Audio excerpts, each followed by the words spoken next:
dinner, Dad announced, "Your sister is successful and responsible, unlike you." But he wasn't ready for my response. I'm Mia, 32 years old, and I've been sending my younger sister Sophia $3,500 monthly for over 2 years. Nobody knew except us until that family dinner when my dad announced, "Your sister is successful and responsible, unlike you." The words stung, but I remained calm. Years of being the less favored child had prepared me for this moment. When Dad claimed Sophia doesn't need help from anyone, something inside me finally broke. Before I tell you how this family drama unfolded, drop a comment letting me know where you're watching from. Hit that like and subscribe button if you've ever dealt with family favoritism. Growing up in suburban Denver shaped much of who I am today. Our 2-story craftsman house on Elm Street seemed perfect from the outside, just like our family tried to appear to neighbors and friends. My father, Robert, was a stern investment banker who measured success in promotions and dollar signs. He wore crisp suits even on weekends and carried himself with an air of superiority that intimidated most people, including his own daughter. My mother, Susan, played the role of peacekeeper, always smoothing over conflicts and making excuses for Dad's harsh criticisms. She was kind but passive, rarely standing up to him, even when he was clearly wrong. Then there was Sophia, my sister, 3 years younger than me. From the day she was born, she seemed to have a special talent for charming people. With her outgoing personality and natural social skills, she quickly became the center of attention at family gatherings. Adults would marvel at how articulate and confident she was while I stood awkwardly in corners, more comfortable with computers than conversations.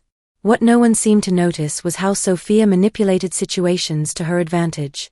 Even as a child, she'd break something and convince everyone I had done it. She'd forget her homework and somehow end up borrowing mine. Behind her charming smile was a pattern of irresponsibility that our parents, especially Dad, refused to see. "Mia, why can't you be more like your sister?" became a familiar refrain throughout my childhood. When I brought home a report card with all A's and 1 B, Dad would focus on the B. When Sophia brought home B's and C's, he'd praise her effort and potential. The double standard was obvious to everyone except him. Despite this, I was determined to prove myself through hard work. While other kids played video games, I taught myself programming. Our home computer became my sanctuary, the place where I could create and solve problems without criticism. By 13, I had built my first basic website. By 16, I was helping local businesses with their IT needs for extra money. Dad called it playing with computers, and insisted I focus more on real subjects like math and economics. High school was a challenge, not academically, but socially. While Sophia was elected homecoming queen and dated the football captain, I found my tribe in the computer lab with other tech enthusiasts. We were labeled nerds, but I didn't care. With them, I could be myself and talk about coding and emerging technologies without seeing the glazed-over look I got from my family. College brought new struggles. Unlike Sophia, who got a full ride to UCLA thanks to Dad's alumni connections, I attended Colorado State University and worked part-time at the campus IT department to help cover expenses. Dad made it clear that my education was less of a priority for family finances. "Sophia has real potential," he'd say, as if I didn't. I graduated with a degree in computer science and a minor in business, carrying $22,000 in student debt that Sophia never had to worry about. My first job at a tech company paid modestly, but I lived frugally and spent evenings and weekends developing my own projects. Dad called it wasting time on pipe dreams when I tried to explain my ideas for a startup that would help small businesses automate their customer service through AI. 2 years after graduation, I took the biggest risk of my life. I quit my stable job and launched my startup with my college roommate Tyler and our friend Alex. We worked out of my tiny apartment, living on instant noodles and determination. The first 6 months were brutal: no income, dwindling savings, and Dad's constant reminders that I was making a huge mistake. "Sophia just got promoted at her PR firm," he'd announced during family dinners, looking pointedly at me. What he didn't know was that Sophia had been fired from that PR firm 3 months earlier. She'd confided in me one night after having too many drinks, swearing me to secrecy and asking for a temporary loan until she found a new position. Being the big sister who always looked out for her despite our differences, I agreed, sending her $1,500 to help with rent. That temporary arrangement somehow became permanent and eventually increased to $3,500 monthly, as Sophia kept finding reasons why she couldn't quite get back on her feet. A promised job fell through. Her roommate moved out unexpectedly. Her Honda needed repairs. Each time I transferred money to her account, telling myself it was just until she got stable. Meanwhile, my startup began to gain traction. We secured our first major client, then several more. We hired 2 employees, then 5, then 12. We moved into real office space.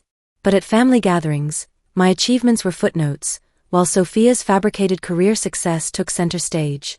She had become an expert at telling our parents exactly what they wanted to hear, while privately depending on my monthly transfers to maintain her illusion of success. I didn't mind helping my sister, but it bothered me that she continued the charade instead of being honest with our parents. It bothered me even more that despite my growing business success, Dad still saw me as the disappointing child who couldn't measure up to his golden daughter. But I kept quiet, transferred the money, and focused on my business. Family peace seemed worth the price, until that fateful dinner changed everything. The 3 years before the dinner incident were transformative for my business. What started as a scrappy startup operating out of my apartment had evolved into SmartServe AI, a company with 48 employees and a downtown Denver office. Our customer service automation platform was now being used by over 200 businesses across the country, from local coffee shops to regional retail chains. Our innovation wasn't just creating another chatbot. We developed an AI that could understand context and emotion in customer inquiries, responding appropriately while seamlessly transferring to human agents when necessary. This sweet spot between automation and personalization hit exactly what the market needed. Tech blogs started featuring us, and investment offers began trickling in. Through all this growth and success, I continued supporting Sophia financially. Every month, like clockwork, $3,500 moved from my account to hers. Initially, I hadn't questioned the arrangement too deeply. Family helps family, right? But as months turned into years, certain things started bothering me. Sophia's Instagram told a story that didn't align with someone struggling financially. The stage was set for the confrontation that would change our family forever. There she was at a luxury resort in Cancun. There was the designer Coach bag she treated herself to. There was her new apartment with floor-to-ceiling windows, overlooking downtown Denver. Each post was captioned with vague inspirational quotes about manifesting success and living your best life, carefully constructed to suggest she was thriving professionally without explicitly claiming any specific achievements. When I gently asked about these expenses, Sophia always had explanations ready. The Cancun trip was mostly covered by her friends' points. The purse was a really good fake. The apartment was a sublet with a surprisingly good deal. She'd become adept at maintaining 2 narratives, the successful professional for our parents and social media, and the struggling victim who needed her sister's help when we spoke privately. My suspicions grew when I ran into Sophia's former co-worker Jake at a tech networking event. During our conversation, he mentioned being surprised that Sophia had left the industry entirely after her stint at the PR firm. I thought she was pursuing event planning now, he said casually, unaware that according to Sophia's stories to our parents, she was currently a senior account executive at a top agency. That night, I did something I'm not proud of. I searched her name on LinkedIn and discovered her profile hadn't been updated in over 2 years. A deeper Google search revealed no professional footprint for someone supposedly climbing the corporate ladder. The evidence was mounting that Sophia's entire career success was fabricated.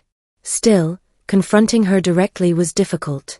When I tried approaching the subject during our monthly coffee meetup, she burst into tears, talking about her anxiety and how she was trying so hard but kept hitting obstacles.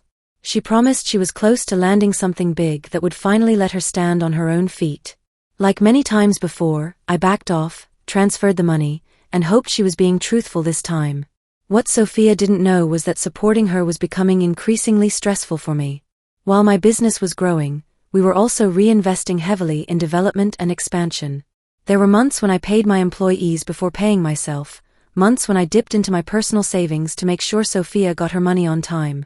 I never told her about these sacrifices because I didn't want her to feel worse. But the situation was becoming unsustainable. Throughout this period, Dad continued to be my harshest critic. During family gatherings, he'd question my business decisions, suggest I should have pursued a real career in finance like him, and compare my supposedly modest lifestyle to Sophia's apparent success. "Your sister just closed a huge account with that national cosmetics brand," he'd boast, information that had clearly come directly from Sophia, since I knew for a fact it wasn't true. Mom noticed my discomfort during these conversations, but maintained her peacekeeper role. Once, when we were alone in the kitchen, she squeezed my arm and said, "Your father just wants what's best for you both. He expresses it poorly sometimes." This well-intentioned defense of his behavior only made me feel more isolated in recognizing the dysfunction of our family dynamics. 3 weeks before the dinner, 2 significant things happened. First, my company secured a major investment deal that would allow us to scale nationally, legitimate, life-changing success that even Dad wouldn't be able to diminish. Second, Sophia called asking for an additional $2,000 on top of her usual transfer for an emergency she was vague about. This time, instead of immediately agreeing, I asked for more details. The conversation quickly turned hostile, with Sophia accusing me of not caring about her well-being and bringing up times in childhood when I had supposedly failed her. Her manipulation tactics were so transparent that something finally clicked for me. This wasn't helping her. It was enabling patterns that were hurting both of us. I transferred the money one last time but made a decision: this situation needed to change. I spent the next few weeks gathering evidence: bank statements showing the regular transfers, screenshots of her social media posts displaying her lavish lifestyle, notes from our conversations where she had admitted to lying to our parents. I wasn't sure exactly how or when I would use this information, but I needed to be prepared. Then came Mom's text inviting me to the monthly family dinner. "Dad's excited to hear about Sophia's promotion," she wrote unknowingly, providing the perfect opening for what needed to happen. I confirmed my attendance, mentally preparing for what would likely be the most difficult family conversation of my life. The night before the dinner, I barely slept. Part of me wanted to avoid conflict and continue the status quo, but a stronger part knew that real family relationships couldn't be built on lies and manipulation. With my folder of evidence in my briefcase and determination in my heart, I drove to my parents' house, knowing this dinner would be unlike any we'd had before. My parents' house looked exactly as it had for the past 20 years, immaculately maintained craftsman with forest green shutters, pristine lawn, and seasonal wreath on the front door. Dad's BMW and Mom's Lexus sat in the driveway like sentinels guarding the perfect suburban image the Williams family had always projected to the world. I parked my Tesla Model Y behind them, a modest luxury I had finally allowed myself after years of driving a used Toyota. The car represented my success, but I already knew Dad would find some way to minimize it. "Leasing, son?" he'd asked when I first drove it to their house, unable to believe I could afford to purchase it outright. Mom answered the door in her apron, wooden spoon in hand. "Mia, right on time as always," she said, pulling me into a hug that smelled of garlic and rosemary. "I'm making your favorite beef stew with those crusty dinner rolls you like." The familiar smell of home brought conflicting emotions. Despite everything, I loved my parents and our family traditions. Part of me still craved their approval and recognition, even as another part prepared to potentially damage our relationship forever with the truth. The confrontation was inevitable now. The folder in my briefcase felt heavier with each step into the house.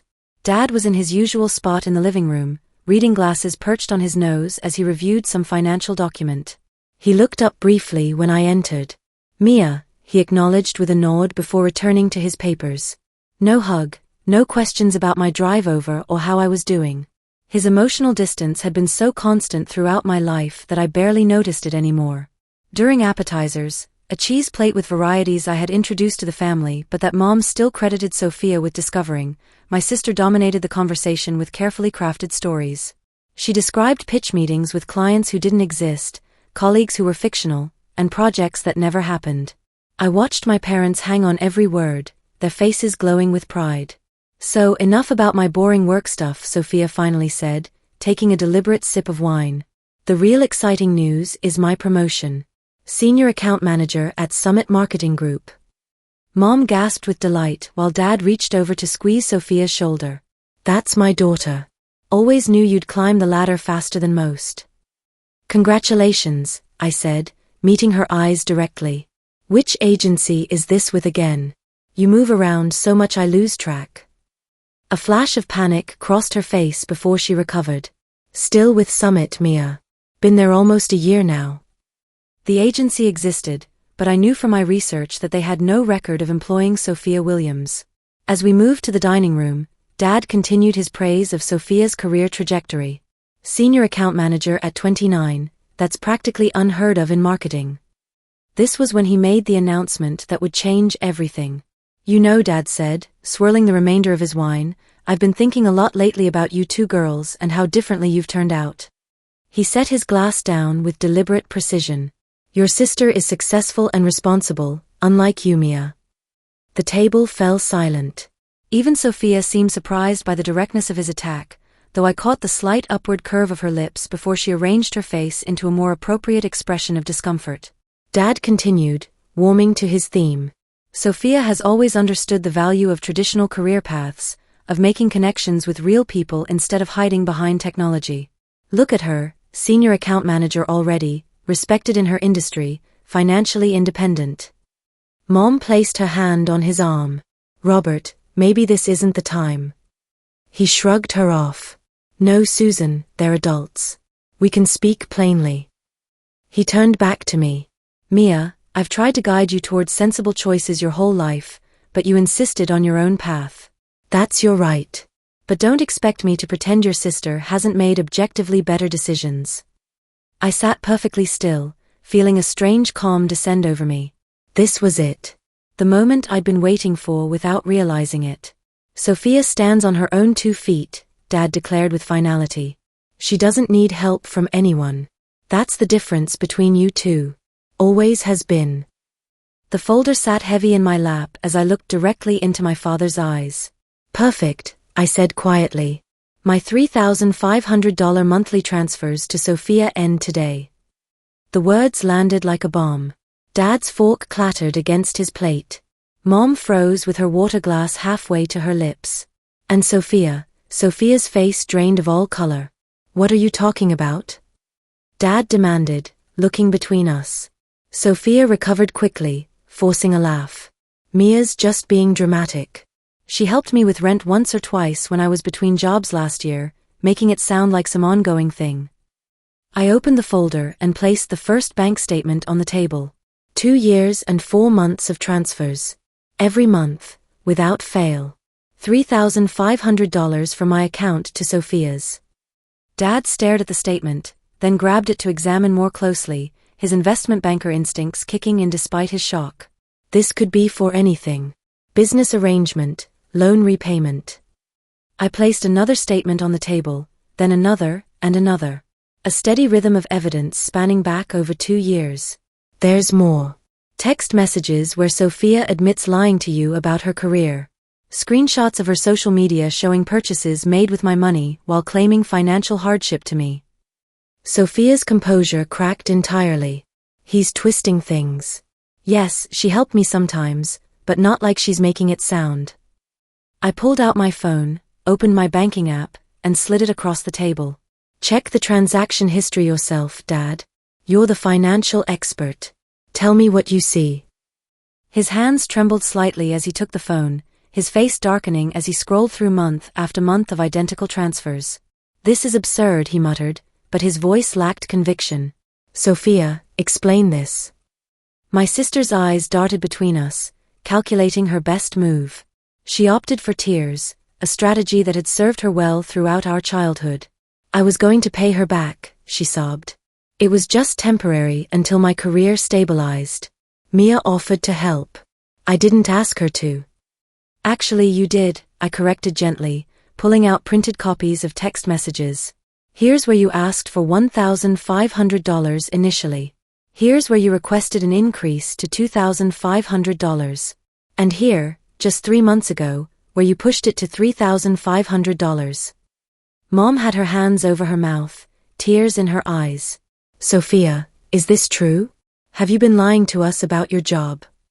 Sophia's sobs intensified, but she didn't answer directly. You don't understand how hard it's been for me. The pressure to live up to your expectations. Dad was still scrolling through my banking history, his expression unreadable. When he finally looked up, I expected anger.